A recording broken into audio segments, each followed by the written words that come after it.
So pick some bands phase then as we go into game 2. What do you want to see different this time from Sanguine? Are we looking for maybe taking away the Fenrir, taking first pick for themselves maybe? I want to see a composition from them where they can actually follow up, because there were some moments where Sheento, for example, will get a great through space and time. I remember one time that Armada was trying to seize the right side Phoenix. Sheento gets a beautiful through space and time onto 2 different members from Armada, and nothing happens because it's a Giannis acting on his own. There's really no further follow-up there. I think the Panitom really struggled on this Humbots and kind of got lost in trying to figure out where he wanted to counter-initiate or drop that ultimate. Sometimes he would just whiff entirely. So let's see if they can unify those picks a little bit more in picks and bans for game 2.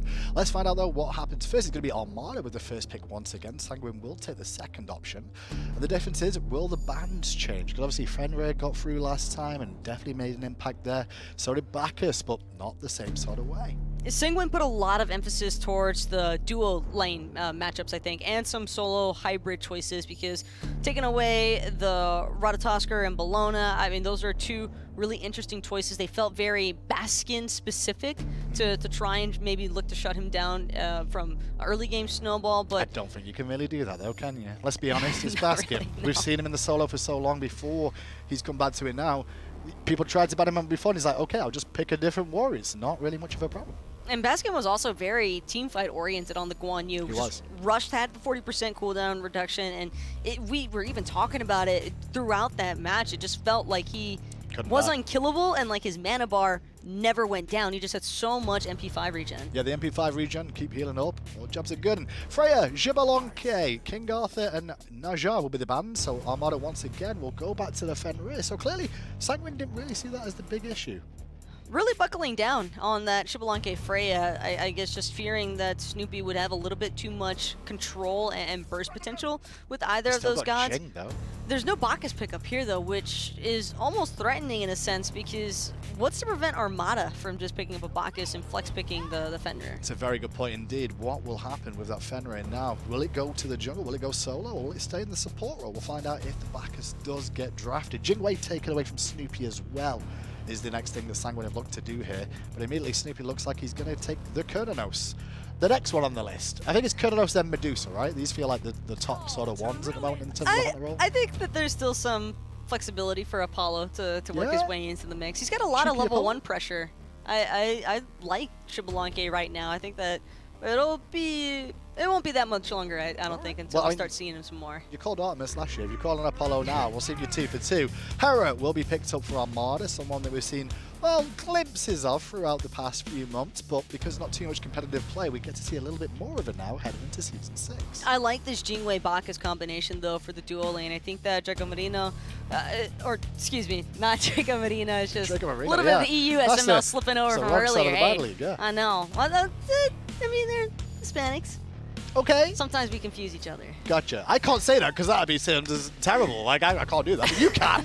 That's not fair. Oh, well, you'll get used to it. But Ronngyu on the Bacchus again, one more time. I think this time he might have a little bit better success with that Awelish ban away. At least he knows that he won't be limited by the gravity surges. That should help Sanguine to be able to play a little bit more aggressive. And touching on the Jingwei Bacchus, you just got belly flops into persistent gusts, consistent poke damage for the laning phase, and it's also good interruption for the Cernunnos. I like Sanguine's little change up there. By not picking Bacchus in the first 2 picks, it means that if it's not picked up, they can get it later. And also then look for the counter ban. So they take away the Awelix to make sure that Virizil can't do the same sort of drama he was causing last game.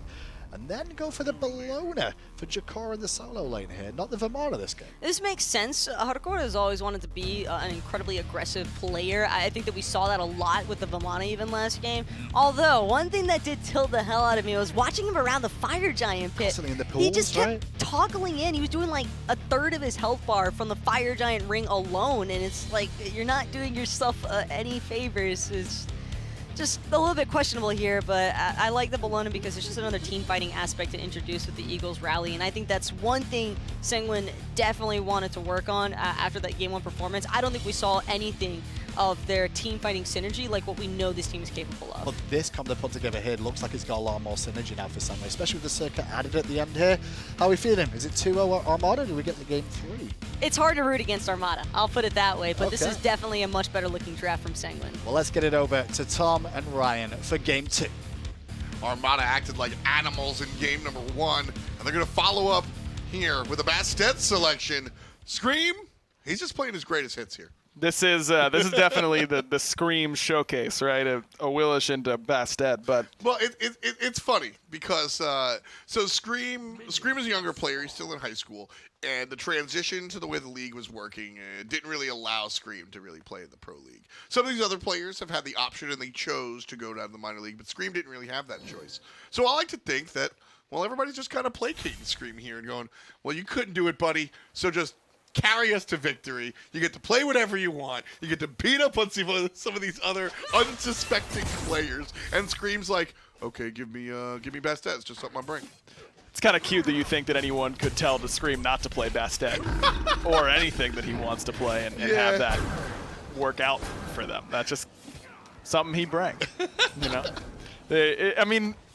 Look, Scream is a world-class player. Without a doubt. There's no question.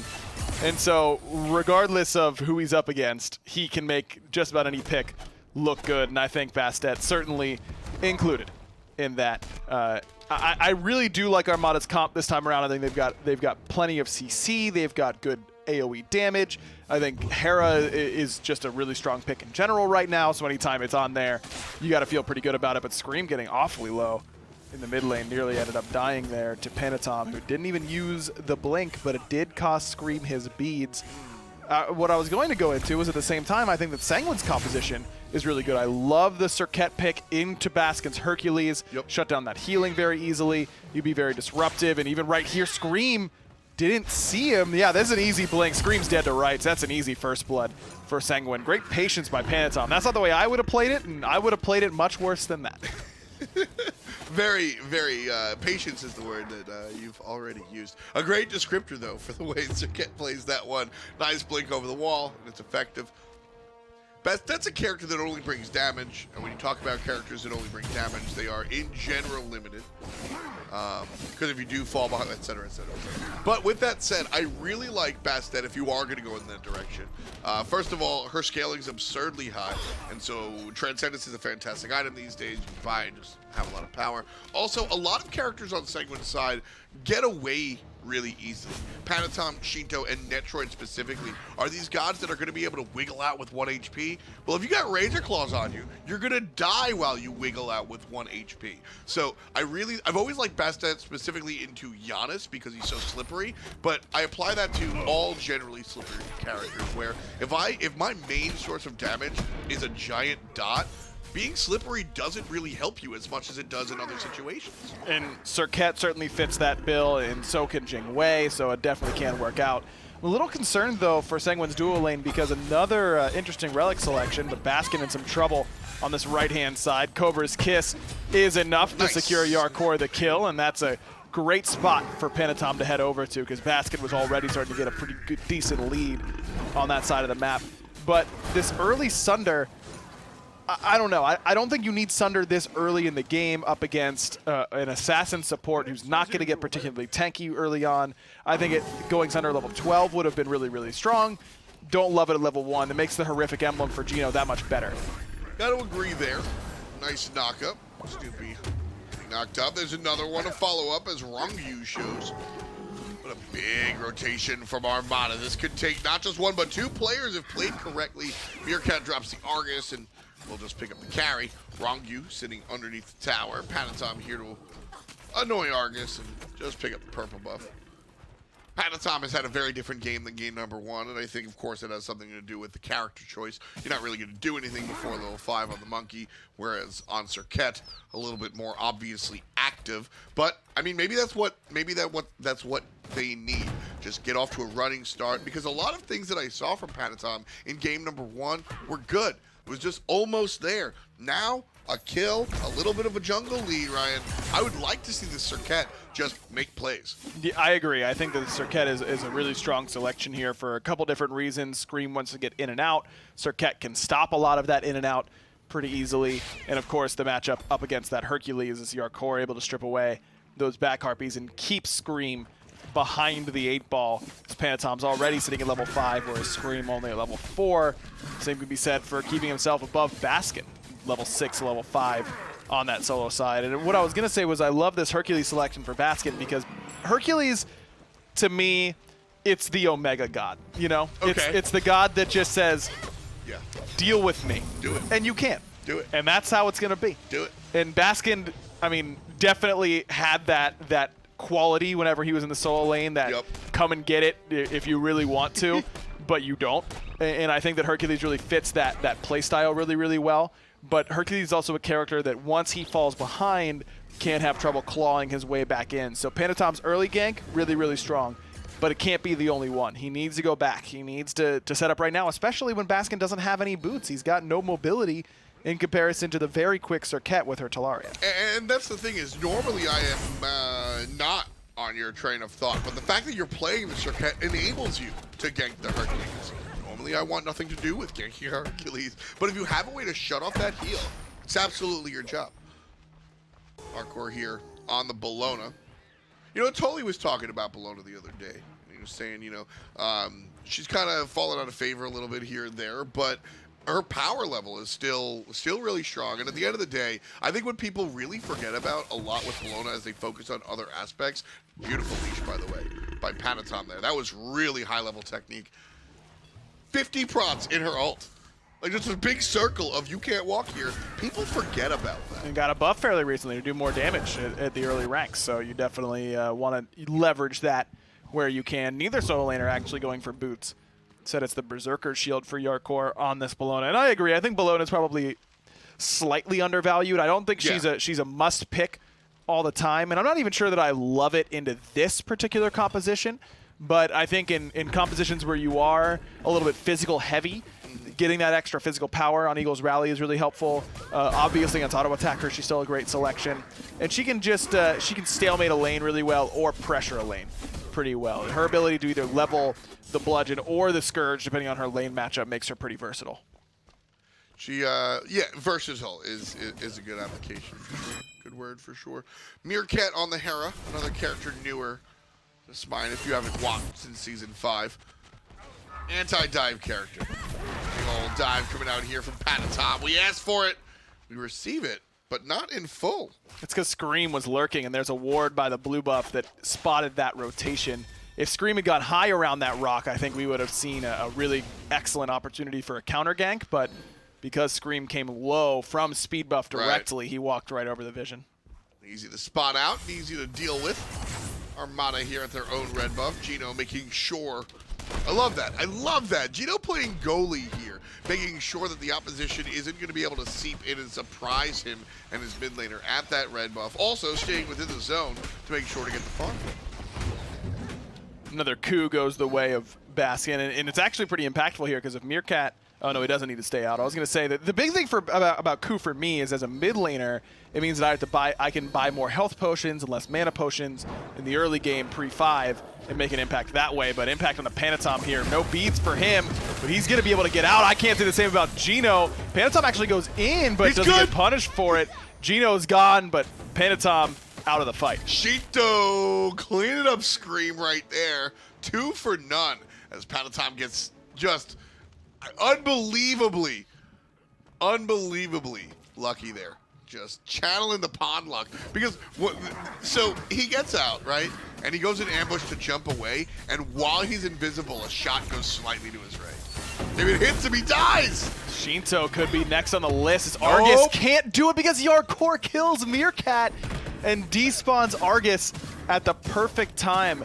I guess Divine Shroud is on cooldown there. That would have been all you needed. Great rotation in from Jarcorrr and saves the lane. It saves the life of his mid laner by way of offense. Ronngyu, just wonderfully done there. Looks for the knockup. It actually gets beads away, but still gets the kill. Snoopy half HP as Panitom shows his face one more time. Scream is in the lane, no blink available, so we won't be surprising anybody anytime soon. No big deal. Bastet here. The Talaria boots, interesting to see on Bastet. Character that scales 100% or higher, you generally want to milk every piece of power out of it, but Talaria boots, I think, are what this is just kind of par for the course. Everybody will be wearing them because the rotation ability, just a little bit more important. It's also another mana-hungry character, and you don't want to be spending money on mana pots, so the MP5 from Talaria is really impactful on the Bastet selection. It's 25, right? Yeah, it's a lot. It's a lot of MP5. So you get to stay in the fights 15 for quite MP5, some time. It's 15, moves. yeah. It's quite a bit. Definitely, you can feel it when playing around with it. I'll say that Sanguine is looking pretty good so far in this game, though. They played this early game very well. Absolutely, and this is kind of what they have to do. To be fair, though, to Sanguine, game number 1 also went kind of similarly until it didn't. So we'll see if that's the case here. Snoopy chunking an enemy. Looks like Jing going to be able to hop on along. As soon as Snoopy gets the Runeforged hammer, he starts playing really aggressively. And Snoopy kind of went under the radar last game, I think. He played really, really well. But Geno in a lot of trouble. Got sundered, but too late on the ultimate from Sheento. He won't be able to find it. And now it's actually Ronngyu who's in a lot of trouble. Meerkat again will end up falling into poison. Spreads to Geno. Geno does answer back onto Panitom, but just no reason to stand that close to where Meerkat's going to fall. It was a lot of fun.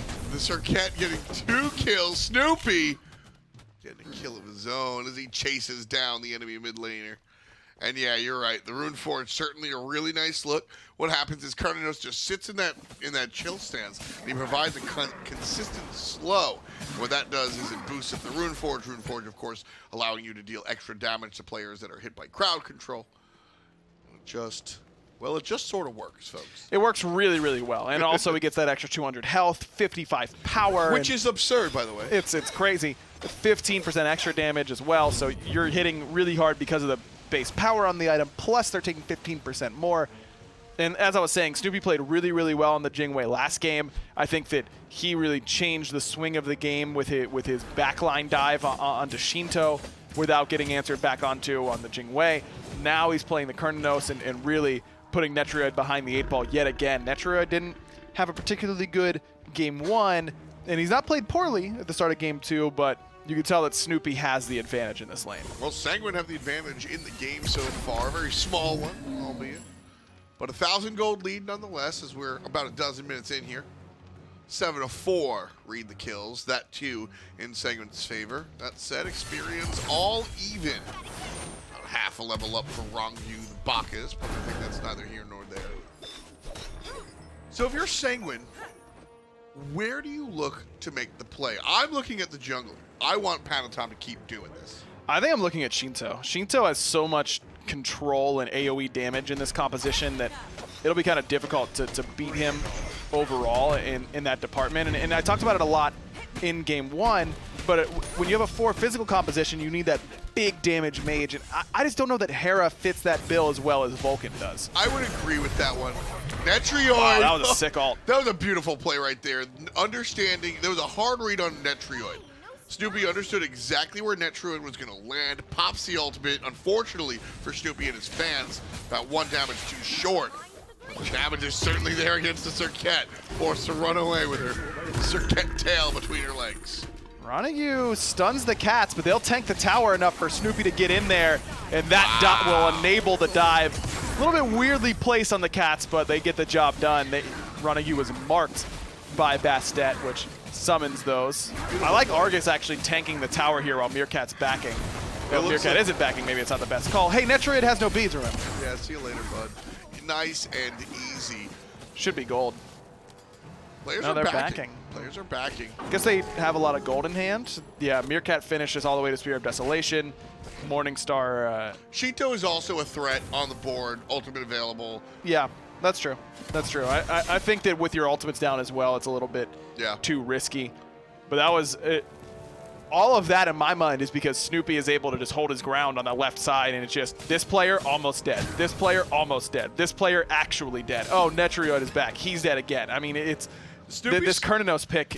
This is the best Cernunnos has looked in the short time we've seen him in Season 6. Snoopy's playing this game like it's a hunter meta. Yeah. I said this yesterday during the console broadcast. There's a player on the European side, Porsche Coast, who just dominates games despite the fact that this is we can argue if it's jungle or mid-centric, maybe even a solo lit, but he just came out and consistently performs, and that's what Snoopy's doing here. This is not his meta. There are other powerful they have Hera on the board. They have the support Fenrir, but it's just Snoopy doing Snoopy things and just willing his team into a good spot. This Gold Fury will be a lead change if Armada can take it, and with the jump away from Bacchus, they absolutely will. Sanguine lose their 1,000 gold lead and instead watches Armada snatch it away. It's just like game one, where Baskin rotates over and it's just, we're doing this now. Yep. What do you have to say about that? And there's no response. Is that...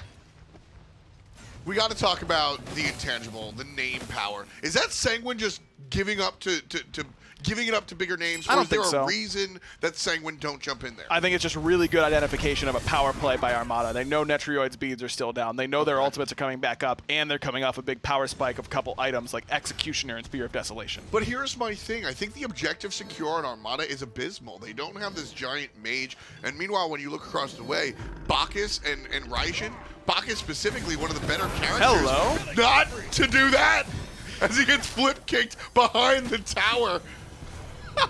Sanguine play defense perfectly and just find a sleeping target. All the while, Scream on the left side tier 2 is going to get a bud. free tier 2. This is exactly what I was talking about, though, where it's just Armada. I said it a lot last year, and I think that this is a perfect example of it. These really, really good teams will just consistently put you in situations where you have to answer correctly, or else you're going to lose. And it's where you're at Gold Fury. In that Gold Fury pool, Armada doesn't really care if they get the objective or not. That is the, we are taking this or you are dying, and there is no in-between. If you get gold, we don't care because we're going to win the team fight so heavily. It's good identification of the state of the game. So Sanguine do the right thing, which is get up the Gold Fury and don't die.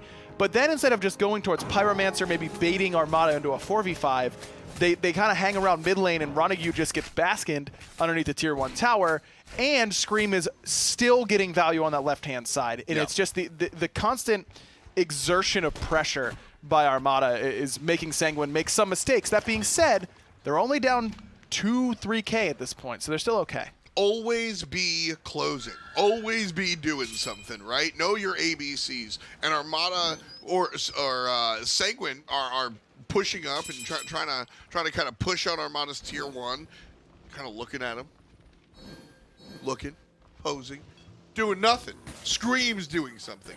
And you're seeing the wick whittle down as you're kind of figuring out what to do. That makes you play a little sloppy, which puts you out of position, which gets you Hercules flipped, which gets you killed, which loses you that tier 1 tower on the left-hand side. Armada is always kind of doing something, so got to watch out for that one. But as you said, a very slight lead here, 17.5 in. And Armada are up about 2,000 gold. Tied to the kills, 7-7. Mid lane focus here. Armada, 3 in the mid lane, 2 in the jungle. Netrioid, a little far away, and NotGeno is going to identify that. The 4-on-5 is in. Sheento falls back, Argus on the wrong target, and Ronngyu is exactly the target that Armada were looking for. Halfway down with the tower, right-hand side, we're going to see a start on the Jarcorrr, and the tower will fall down. Jarcorrr shows himself in the middle lane. Snoopy under some siege, has to use the Aegis, but now Jarcorrr pushed and isolated by Baskin yet again. Thorns buying Jarcorrr some time, and Argus actually recalled accidentally by Meerkat. Baskin will remedy that mistake as no one from Armada ends up falling. Snoopy low enough that he's going to be forced back. Remember, the one downside of the Runeforge build is he doesn't have lifesteal in the build. He's got the spring stance, but not enough to keep you going in a fight like that. Doesn't matter, though. Armada buys enough space to get the tier 2. Geno with a bit of a brain fart there, stays a little bit too long, ends up dying, but got the speed, so worth it, right?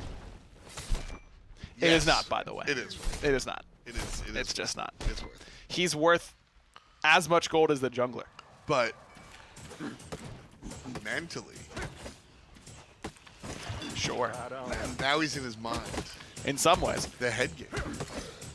Runeforge actually picked up here by Panitom, and I love it. It's really, really good with Serqet and her 2. The boulder does not secure. Sanguine is able to get it, but now Panitom pushed up against the wall. Meerkat, no cooldowns.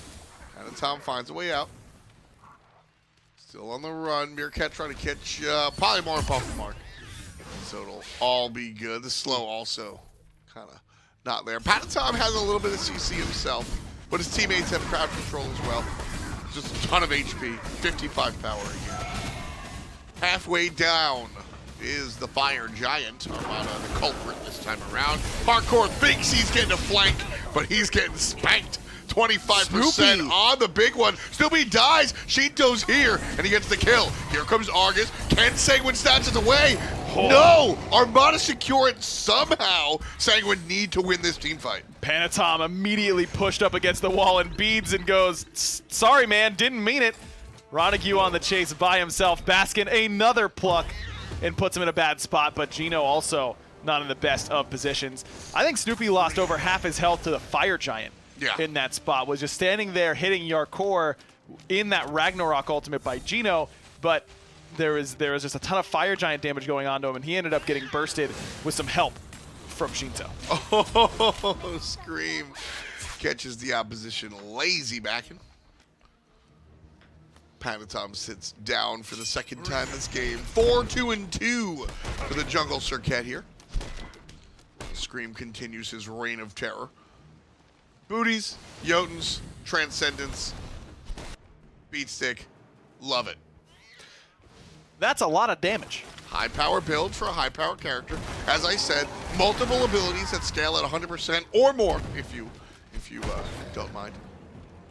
Very scary when you're able to do your thing. That said, not #1 on the damage charts because Snoopy has been just unkillable, just dominating. You know who has done the most damage to Snoopy? The Fire Giant. The Fire Giant. That That's is who has done the most damage to Snoopy. His mortal enemy. This game is the NPC. You'd think with all the RuneScape farming that he would be better in the PvE moments, but not in this instance. He's been in the Ray Pecky's train recently of RuneScape, by the way. Yeah? Never a good sign for someone. Well, maybe he can Rune Forge his way up and figure out how to better, mass his skills. I mean, he has a Rune Forge hammer. There it is. I guess he just had a couple of runners. It usually takes like tens of thousands of hours to level up rune crafting. So it's pretty rough there. I wouldn't know. Making sure to make use of the Orisian Tower for sure. Great usage there by Snoopy. What you said, exactly. Left side, Baskin leading the charge. As he's looking for the Phoenix. Scream is here as well and now going to be noticed. Ward's coming out. There's the jump to the right side. Panitom's the target. Doesn't look like he's got beads. Doesn't look like he's got a life. Down goes the jungler to the hand of Meerkat. And we still have Sanguine trying to play defense as Geno, a hair of HP left. Jarcorrr, well, polymorphed. Still gets away. Snoopy pretty low, though. And remember, no lifesteal for him. So that defense is enough. And that's with Panitom doing a whole lot of nothing. Yep. That team fight. He got insta-killed off of Geno's ult. And what feels so bad is when he's dying, he goes, if they waited 10 seconds, I would have been able to beads this. That's why they didn't wait 10 seconds, by the way. Exactly. I mean, just oof. You're never safe there. Players still continue to stand there around that corner. And you're never safe there. In fact, that specific Fenrir jump over the corner, stun into grab into kill, we saw that at Worlds multiple times. We know this play. There's a war. I don't know, man. Don't be there. Won't stop me. Or anybody else for that matter. Everyone seems to love to be there. As much as Snoopy has done so much damage this game, I think that Baskin has just been such a monster on the control front. He has been unkillable since that level 3 gank or level 4 gank in the solo lane. He's also done plenty of damage. He's second on the team, 3rd overall in the game. Jarcorrr has certainly done his part in the player damage department, but the amount of CC and control and just deterrence that Baskin has been able to make Sanguine account for has been irreplaceable. It's been really impressive. I'm happy to see players finally embracing different boots. It feels like for years, aggro, we really only saw Warrior Tabby, maybe the odd Ninja Tab. Now we're seeing a lot more Talaria. Now we're seeing a lot more tank boots. There's not a single Warrior Tabby in the game. Exactly. And I mean, sure, Cernunnos with a different hunter, maybe Shuriken's with incredibly individual stats, but what's up? Pickups of the Talaria and the tank boots. I love to see the diversity because I think it's really showcasing the differences, the finer points in the compositions for sure. It definitely is lended a hand to, say, Baskin in the extra tankiness that he's gotten from the reinforced shoes, or the Talaria for Scream or Panitom for that matter. But it's really just that there's been a lot of overall item diversity, I'd say. Yeah. That has led to, you know, extra experimentation. Well, you know, if we don't have to go this every game, why don't I try out this item? If I don't have to build this exact boots every game, why can't I do something a little bit different in my second slot or whatever it is? Fire Giant started up one more time.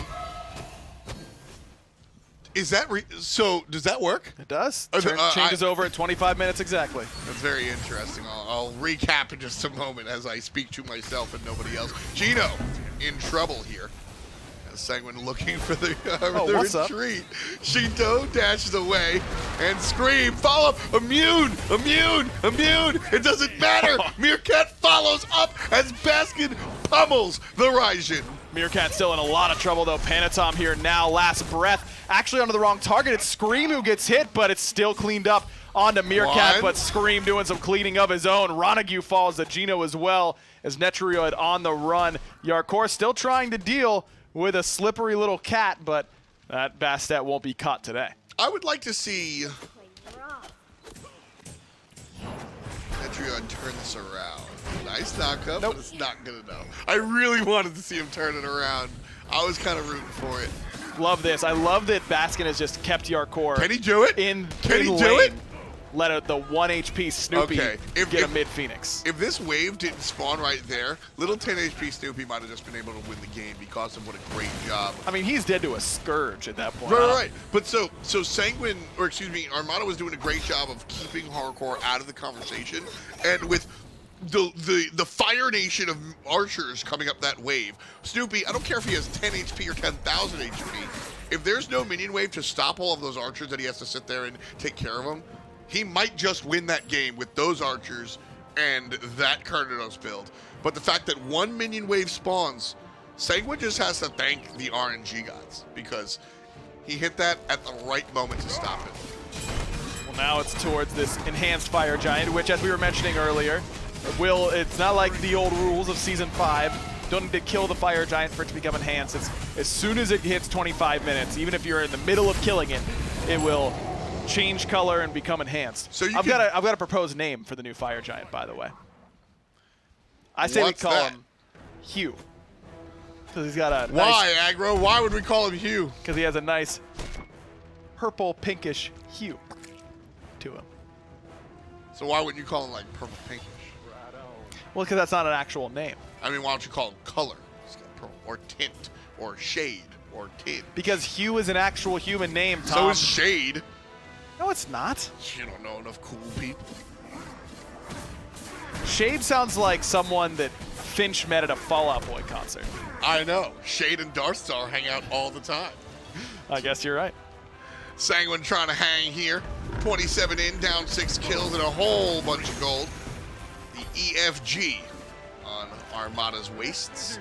Looking for the right side Phoenix. Jumping in is Gino. Picking up the support. There's a little bit of help. Blinking forward, though, is members of Sanguine trying to find the backline. Can't happen. And the jungler taken out by the Ricochet. That's Baskin, baby, on the Hercules. And down goes the jungler. Banter back, though. Down goes Armada's jungler. It's a 1-for-1. Scratch that as Jarcorrr falls. 4 players alive for Armada. Now left side Phoenix still up, and Armada not weak, but no ultimates available to them, except Meerkat with Argus, but Argus about to fall, so that'll go on cooldown pretty shortly. I think left side Phoenix is probably the call. Gino actually took Ronngyu out of the Wild Hunt ultimate. He got a little spooked by the damage coming. I believe that was Sheento up on the Taiko drums would be the only thing that could deter Gino from just straight lining out of that Phoenix. That's the right idea. They just didn't really execute particularly well in getting that kill. Or maybe Ronngyu had a late beads. He did pick up beads at level 12. A little bit of an odd timing, I'd say, but I guess he didn't beads it right away and instead just waited until Gino picked him up, and that made Snoopy whiff the ultimate, so it makes sense. By the way, the beads pick up on the Bacchus. Absolute right choice, and this is one of those things you can take home to your own games.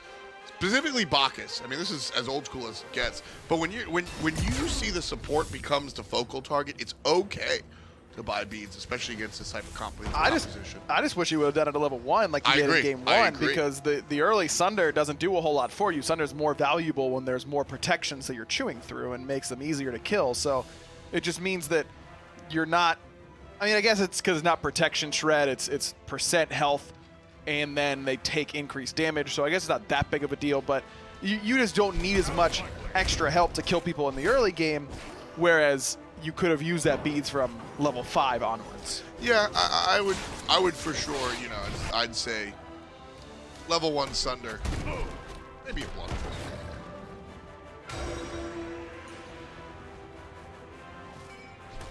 Feeling good over there? What's up? What's up? Mid lane burn, barely alive. Armada, all the life in the world. Baskin leading the charge, flip kick all the way to the back line. Not getting out of that one. Ronngyu still alive, and then Scream shows up. Sanguine, defense, backing up. Focus on the Phoenix from Armada. Geno just hits it with a couple of claws, and that'll be it. Mid and right, down for the count. Geno's got a life steal up a little bit.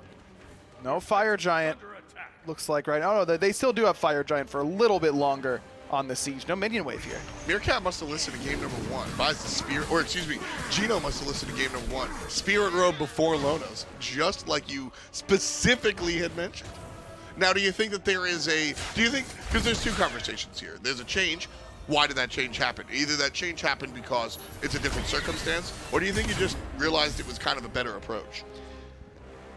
Because I think the circumstance is very similar. Yeah, the circumstance feels pretty similar to me. He's been ahead for a while, and maybe not quite as far ahead in game 1 as he was in game 2, so that could have been the reason for the switch up, but I think just general change in approach is probably the likelier culprit for the switch up. Now Sanguine with their backs against the wall again. All 3 Phoenixes down again. We'll see how many Fire Giants it takes Armada to end this time around. And I think that's more of a testament to Sanguine, to be honest with you. You could definitely, you know, glass half empty it and say, well, Armada, get your stuff together. You know, actually be able to do it. But I think that Sanguine's defense has been really strong here. Every time that Armada tries to siege in, Sanguine's getting at least one. Panitom dies in an instant, but he's at least getting a taunt off on somebody. We always hear the counter blink come out. Sanguine have been able to trade out 1 for 1, and it seems like that wouldn't matter, but it's been enough. And I mean, it's what you do. I love this call too. Sanguine gonna look to contest the Fire Giant. I don't think Armada were expecting that. I don't think so either, but Jarcorrr not expected to take that much damage, 1 health. But look at this, Netrioid actually has to stay back in base to defend against the Phoenixes, and that means that Armada can go right back towards the Fire Giant, let Argus tank it a little bit. Should be a pretty easy secure, indeed it is. Armada get it, and Scream is gonna insta-kill Sheento. Yeah, that's all she wrote as far as that fight is concerned. You know, I liked that a lot. Sanguine needed to hit it like almost like a Giannis ult or a Ross type as a team. Come in and look for that. Boom! You didn't expect us to go for it because of the split push. The 4-on-5 isn't going to win, and if you lose this fight, you likely lose the game. Serqet out of base right now. 33 exact on the clock. Sanguine have no birds. Split team fight here. Everybody in different positions. Jarcorrr gets pulled back in, pushed against the wall. Meerkat in trouble. Jarcorrr trying, but he can't find it. 3 players left to play D. Panitom looking for Meerkat though. Great Royal Assault and the push from Baskin simultaneously. That's how you draw it up. Meerkat still standing. While Netrioid going to be aggressed on. Here comes help from the support. Ronngyu takes out Meerkat. See you later. And Snoopy going to be looking at the good thing. Titan going down, but not before Meerkat. Game 2 goes to Armada. They take the set. That's just so awesome because Ronngyu has beads that entire time. Lets Geno pick him up and hand deliver him to Meerkat. Here you go, buddy. And then he just lands and smashes down the Intoxicate to kill him. That was perfect. Next level plays. I mean, you know, you're able to use Blink to get around the map. You're able to use your jump around to get to the map. And the enemy Fenrir. Yeah, that's, you just go, hey, can you carry me over there? Geno's like, yeah, man, no problem. I got you. Armada takes it, but admittedly not as easily as it might have seemed on paper. 2 games to none. Sanguine with some good defense. Let's take a closer look on the desk. Thanks so much, casters. Yeah, the first set of the Minor League North America is down. Sanguine and Armada. Two teams that we're expecting to see a lot more of this season, I expect. Obviously, week one, kind of when we expected it to, Taco. At least the public opinion as well seems to have gone that way. At least for the case of Armada here, this team came in, I think, with very high public expectations, and those definitely came to light here in the set against Sanguine. Sanguine is not a team that I think is just going to be some kind of blow-over team that others shouldn't take seriously. I think that this team does have a ton of potential still. It just might not have looked like it in the face of Armada because of how much talent and experience there is with this roster. Yeah, we showed a little bit of Geno earlier on, and obviously you can see that Screammmmm and Baskin once again performed very well. But Meerkat in the mid lane, 7, 4, and 12 on their Hera. Probably the one member of this team that you're a little bit more interested in learning more about to an extent. He's played jungle a lot, but not as much mid lane, and he's found himself okay here. I think Meerkat mid lane was something that had been reserved primarily towards ranked gameplay, so to see him transition it into competitive play now is kind of cool because it's an example of those higher learning mechanics actually coming to a relevant level of play here. I think that Meerkat also had some really excellent shields. He made sure to truly utilize the movement speed as well off of that shield boost, and I think Baskin just non-stop setups for the polymorph into the fist, and it's just so much damage when you're trying to maneuver around team fights. You're worrying about Bastet cats, you're worrying about Argus, and it was just so much chaos in a lot of these fights that it felt like Sanguine weren't really left any openings for a counter initiation. Do you reckon we see more Hera as this year continues? Will she be a potent pick, do you expect, with how she's played so far? Yeah. She's just so good when it comes to siege control and objective control because she feels very dominating inside of the jungle, especially when you start to hit that mid to late game stride. It just becomes so complicated and frustrating dealing with Argus because the cooldown is incredibly low and the knockup as well. Even though brief, it's an interrupt. It is the interrupt. Sanguine then do slip down 0-2 to Armada. Armada, the front runners in the North American SML for now. But we've still got one more set to bring you. Space Station Gold up against Team Cryptic. We'll find out who takes that one after the break.